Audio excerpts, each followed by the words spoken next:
Ibabahid ko kuya. May sombrero lang po. Wala po kuya. Kaya wala akong barya kahit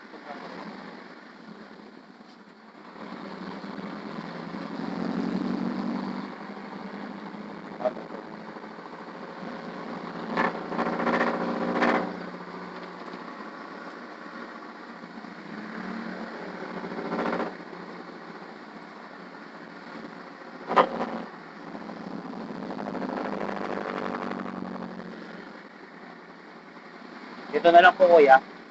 Paano po yung bike ko kuya? Dito. Salamat. Apo, salamat po kuya.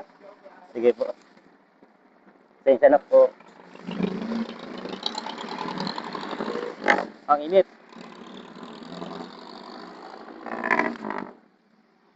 Hindi na ako pinagbayad ni kuya. Kasi nga, yung dala ko lang talagang pera is 100 lang. Tapos yung pinabayad ko sa jeep.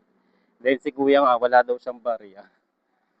Kaya sabi niya, sabi ko, bababa na nga ako. Sabi niya, next time na lang. Tapos tumawa siya. Sabi ko, kuya, pasensya na talaga. So, ang bait ni kuya, nagkakataon lang talaga na ganun. Pero nakakaano pa rin. Nakakonsensya pa rin, syempre, di ba? Sumakay tayo, tapos yun, di ba, gumagamit sila ng gasolina. Alam naman natin na tumaas na rin ang mga gasolina at saka mabilihin. So, nakakaya kay kuya. Pero salamat pa rin kuya. Ilang bye.